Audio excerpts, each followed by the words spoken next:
far ya. Kali ini kita akan membahas pertemuan sesi ke-11 mengenai pengambilan keputusan multi kriteria atau dalam bahasa Inggrisnya multi kriteria decision making.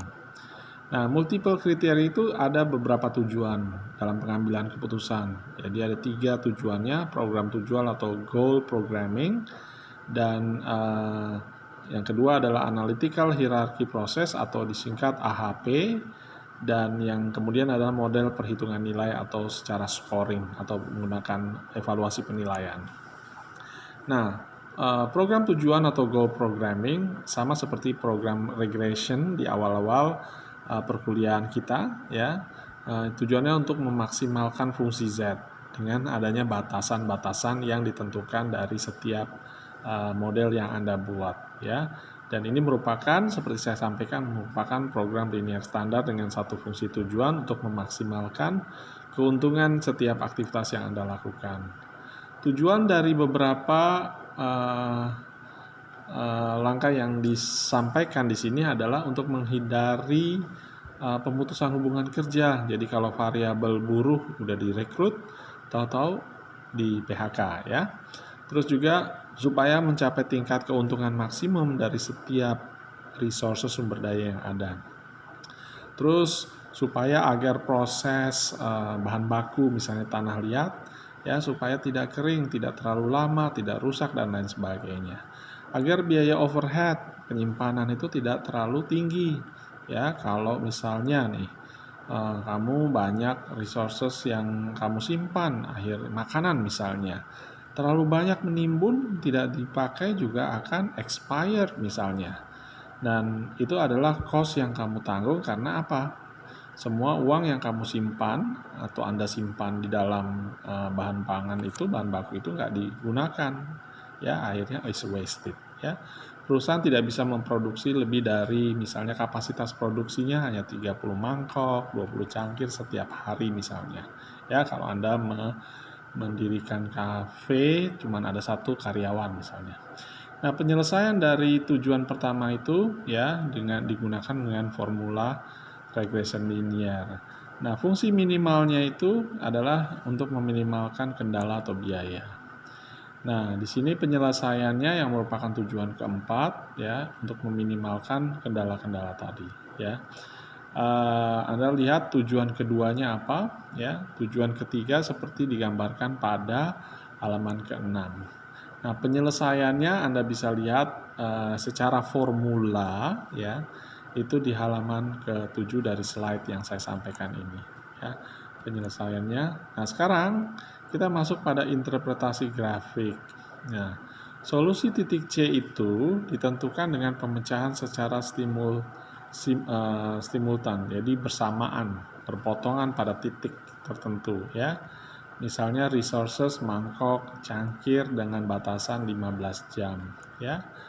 Nah, kita masuk pada analytical hierarchy process. Bisa dicontohkan di sini perusahaan Southcorp Development mendirikan mengelola mall dari berbagai proyek di 3 lokasi kota ya dengan negara bagian berbeda-beda. Atlanta di Georgia, Birmingham di Alabama, Charlotte di North Carolina. Jadi 3 negara bagian yang berbeda, kotanya juga berbeda dan kota besar semua. Nah, ini ada 4 kriteria. Perusahaan itu menentukan kriteria sebagai dasar dibandingkan lokasinya mana yang paling menguntungkan ya. Pangsa pasar pelanggannya banyak di mana, pendapatannya yang paling tinggi yang sanggup beli barang kalau mall itu dibangun itu mana, infrastrukturnya yang tersedia ya. Misalnya infrastruktur jalan, akses perbankan, listrik dan lain sebagainya. Transportasinya yang mudah aksesnya ke mall tersebut yang mana. Nah, terakhir adalah kriteria tujuan perusahaan secara keseluruhan memilih lokasi terbaik ya. Nah, dari setiap case study ya dibuatlah metrik di halaman 11 tadi ya. 3 lokasi, 3 pangsa pasar yang berbeda, ada kriteria tingkat pendapatan, tingkat infrastruktur dan transportasi. Nah, penyelesaiannya bisa Anda lihat di halaman ke-12. ya, dan seterusnya. Anda kemudian meranking kriteria secara metrik, ya, diukur pasar kriterianya, ya.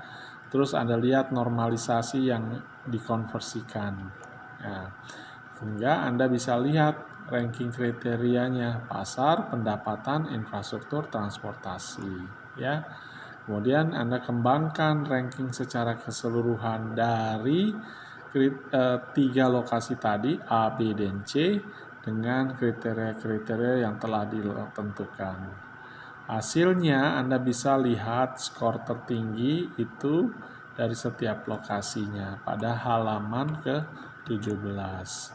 Tahap-tahap tadi AHP tadi itu bisa dikembangkan, yaitu dengan cara mengembangkan metriknya, membandingkan dari setiap pasangan untuk setiap alternatif keputusan atau lokasi berdasarkan yang kriteria yang Anda tentukan, ya. Kemudian sintetis yang disebut menjumlahkan nilai pada tiap kolom pada metrik perbandingan pasangan. Jadi dikasih nilai, ya, membagi nilai tiap kolom dalam metrik perbandingan pasangan dengan jumlah kolom yang bersangkutan. Nah, dan selanjutnya hitunglah nilai rata-rata dari tiap baris dan pada metrik tadi. Kemudian Anda gabungkan vektor preferensinya untuk setiap kriteria. Kemudian tahap selanjutnya membuat metrik perbandingan pasangan untuk setiap kriteria dan hitunglah metrik normalisasi dengan membagi tiap nilai pada masing-masing kolom metrik dengan jumlah kolom yang terkait.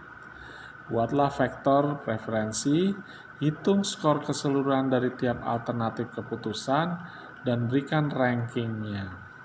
Konsistensi AHP bisa Anda lihat di halaman 21 dengan menggunakan perhitungan indeks konsistensi, dan sehingga Anda bisa melihat hasil perkaliannya. Indeks konsistensi itu Anda bisa lihat di halaman 22, contoh perhitungannya dengan formulanya, ya. Konsistensi AHP secara umum, tingkat konsistensi AHP memuaskan atau tidak Anda bisa lihat hasil perhitungannya di halaman 23. Nah, bagaimana dengan model perhitungan skor atau men-scoring, kita skorkan. Jadi serupa dengan AHP tetapi lebih sederhana. Nah, tiap alternatif keputusan dinilai berdasarkan seberapa